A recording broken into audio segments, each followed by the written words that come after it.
प्यारे विद्यार्थियों, आप सभी का चैनल पर हार्दिक स्वागत है। प्यारे विद्यार्थियों, कक्षा 11 का वार्षिक परीक्षा 2022-23 का ये पेपर है।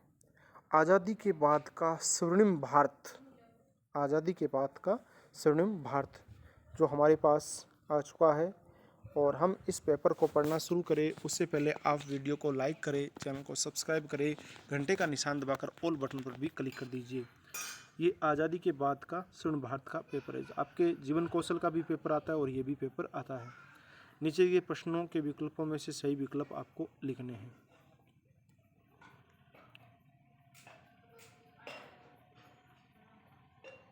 रेतवाड़ी भूव्यवस्था किसके द्वारा लागू की गई? कॉर्नवालिस एवं जॉनसोर, रीड एवं मुनरो, मार्टिन बर्ड और द कैनिंग। प्रश्न नंबर 2, भारत में 1907 ईस्वी में जमशेदजी टाटा ने किस उद्योग का शुभारंभ किया? कार उद्योग, लोहा इस्पात उद्योग, कपड़ा उद्योग, हस्तशिल्प उद्योग। तो ये लोहा और इस्पात उद्योग था। प्रश्न नंबर 3, किस अधिवेशन में कांग्रेस ने पूर्ण स्वराज्य अपना लक्ष्य निर्धारित किया था? तो शायद ये 1929 का लाहौर अधिवेशन हो सकता है, बाकी कन्फर्म कर लेना। स्वराज्य हमारा जन्मसिद्ध अधिकार है और हम इसे लेकर रहेंगे, ये घोषणा किसकी थी? गोपाल कृष्ण गोखले, लाला लाजपत राय, लोकमान्य तिलक, विपिन चंद्र पाल। तो इसमें आपके थे लोकमान्य तिलक, यानी बाल गंगाधर तिलक थे। प्रश्न नंबर 5, सन 1919 ईस्वी के भारत सरकार अधिनियम के अन्य नाम से जाना जाता है वह है मार्लेमिटो सुधार अधिनियम, मोंटेग्यू चैम्सफोर्ड सुधार अधिनियम, साइमन कमीशन, रोलेट एक्ट। तो ये आपका वह है मोंटेग्यू चैम्सफोर्ड सुधार अधिनियम। प्रश्न नंबर 6 देखिए, रेगुलेटिंग एक्ट लागू होने के समय बंगाल का गवर्नर जनरल कौन था? Warren Hastings, Lord Wellesley, Lord Curzon, Lord Canning. प्रश्न 7, बलवंत राय मेहता की सिफारिश पर किस व्यवस्था को स्थापित किया गया? पंचायती राज, नगरीय प्रशासन, अंतरिक्ष अनुसंधान। ये पंचायती राज था। प्रश्न नंबर 8, भारत सरकार द्वारा परमाणु ऊर्जा आयोग की स्थापना की गई। आयोग की स्थापना की गई 1950 ईस्वी में, 1948 ईस्वी में, 1955 ईस्वी में, 1960 ईस्वी में। संविधान सभा का चुनाव किस योजना के आधार पर हुआ था? Simon Commission, cabinet mission, Rowlatt Act, Poona Act. तो ये कैबिनेट मिशन था।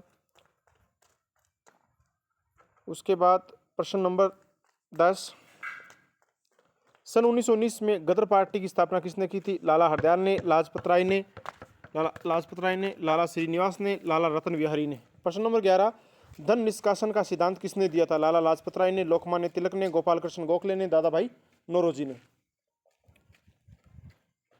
तो ये ऑप्शन वाले थे। अब नीचे रिक्त स्थान वाले हैं। नीचे दिए गए शब्दों की सहायता से रिक्त स्थानों की पूर्ति करनी है। उद्देश्य, जमींदारों, राजनीतिक, कलकत्ता, भारत छोड़ो और जनरल डायर। तो इसमें देखो, बंगाल के रिक्त स्थान ने लैंड होल्डर सोसाइटी बनाई। तो बंगाल का कौन था? बंगाल के जमींदारों ने लैंड होल्डर सोसाइटी बनाई। तेरा नेशनल कांग्रेस का पहला सम्मेलन हुआ। तो ये नेशनल कांग्रेस का पहला सम्मेलन कहाँ हुआ था? कलकत्ता में हुआ था। नेशनल कांग्रेस का पहला सम्मेलन कलकत्ता में हुआ था।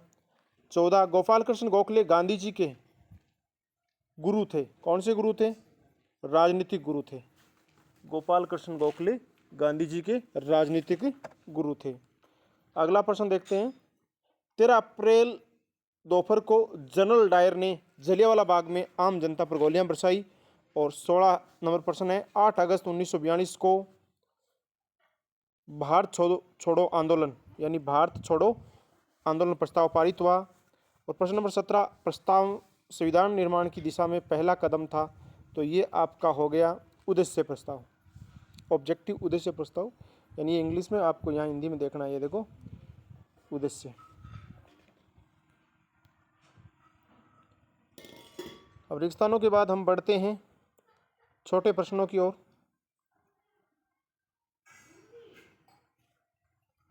गरम दल के प्रमुख नेता कौन थे? तो 3 प्रमुख नाम हैं, बाल गंगाधर तिलक, लाला लाजपत राय, विपिन चंद्र पाल।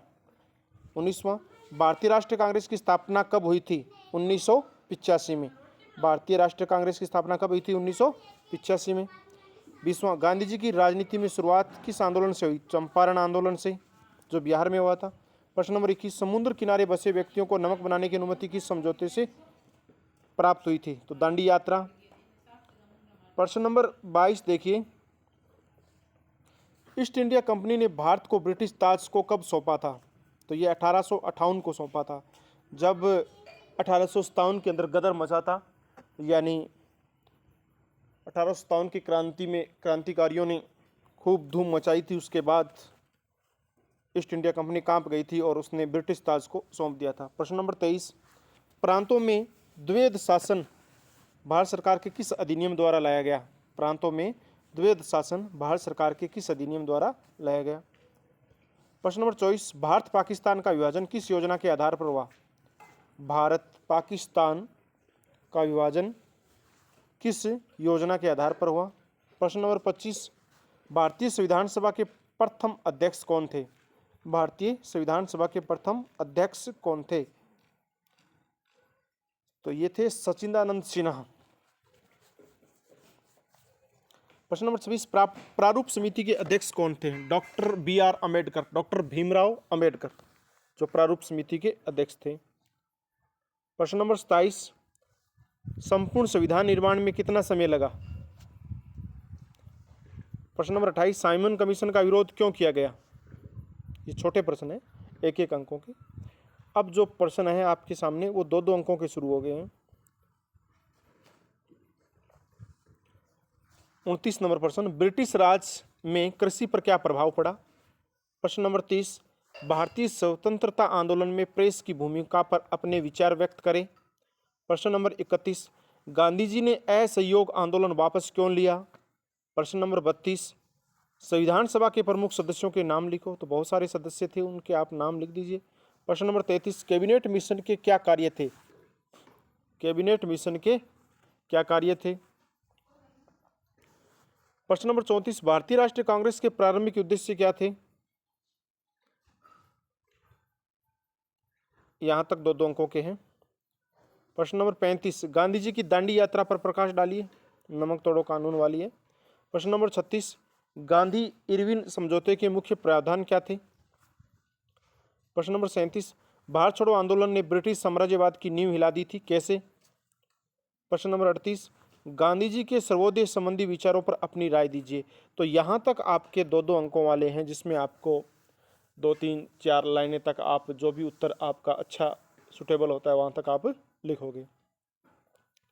इसके बाद यहाँ से बड़े प्रश्न शुरू होते हैं जो 3-3 अंकों के हैं। ये इतने 3 अंकों के प्रश्न है आपके सामने। प्रश्न नंबर 39, भारत के संविधान निर्माण की प्रक्रिया को समझाइए। संविधान निर्माण की जो प्रक्रिया है, जैसे उद्देश्य प्रस्ताव है, कितने सदस्य थे, कौन सा आयोग शुरू हुआ था, कब हुआ था, ऐसी सारी डिटेल आपको लिखनी है। प्रश्न नंबर 40, स्वदेशी अवधारणा को स्पष्ट कीजिए। स्वदेशी यानी देश में बनी हुई चीज को काम लेना, ये स्वदेशी। प्रश्न नंबर 41, भारतीय स्वतंत्रता आंदोलन में आजाद हिंद फौज का योगदान बताइए। भारतीय स्वतंत्रता आंदोलन में आजाद हिंद फौज, जिसका नेतृत्व सुभाष चंद्र बोस ने भी किया था, मुख्य तौर पर रास बिहारी बोस ने इसकी स्थापना की थी।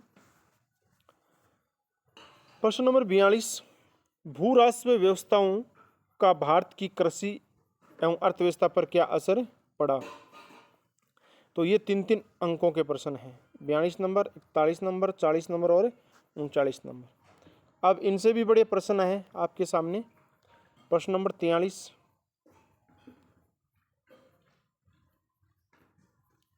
राष्ट्रीय आंदोलन में महात्मा गांधी की भूमिका का मूल्यांकन कीजिए, अथवा ये नहीं करते हो तो नेहरू ने अंतर्राष्ट्रीयवाद संबंधी विचारों को समझाइए। नेहरू के अंतर्राष्ट्रीयवाद संबंधी विचारों को समझाइए।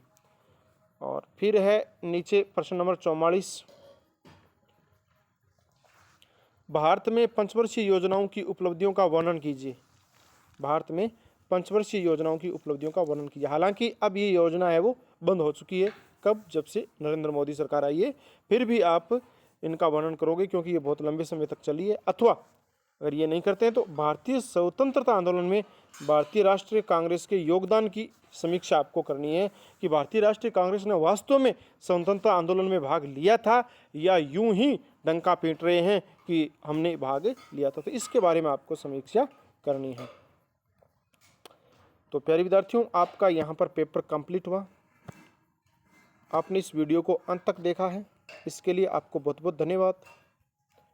यदि ये वीडियो पसंद आया तो आप इसे लाइक करें, चैनल को सब्सक्राइब करें और घंटे का निशान दबाना बिल्कुल भी मत भूलिएगा।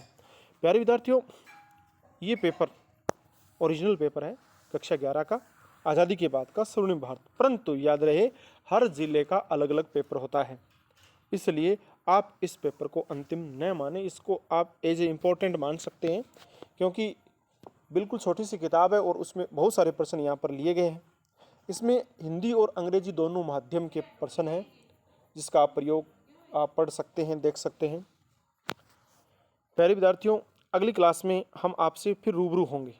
उससे पहले आपको बता देता हूँ कि यदि आप हमारी सोशल साइट से जुड़ना चाहते हैं तो डिस्क्रिप्शन में WhatsApp group, Facebook page, Instagram, Twitter, Telegram channel का लिंक दिया गया है, जिस पर क्लिक करके आप हमारी सोशल साइट से जुड़ सकते हैं। साथियों, नई क्लास में नए पेपर के साथ, जैसे हमारे पास कोई पेपर आएगा, सीधा आएगा तो हम सीधा भेज देंगे। अब वो उस पेपर को उत्तर सहित संबंधित अध्यापक को भेजते हैं। कई अध्यापक हमारे साथी हैं, वो जानकार है तो वो हल कर देते हैं, तो हम उसको हल सहित चढ़ा देते हैं यूट्यूब पर। अन्यथा हम सीधे पेपर को चढ़ा देते हैं, ताकि आप कितने प्रश्न होते हैं आप गूगल के माध्यम से या बुक के माध्यम से सर्च करके आप इनके उत्तर तैयार कर सकते हैं। तो प्यारे विद्यार्थियों, फिर मिलेंगे नई क्लास में। तब तक के लिए जय हिंद, जय भारत, वंदे मातरम।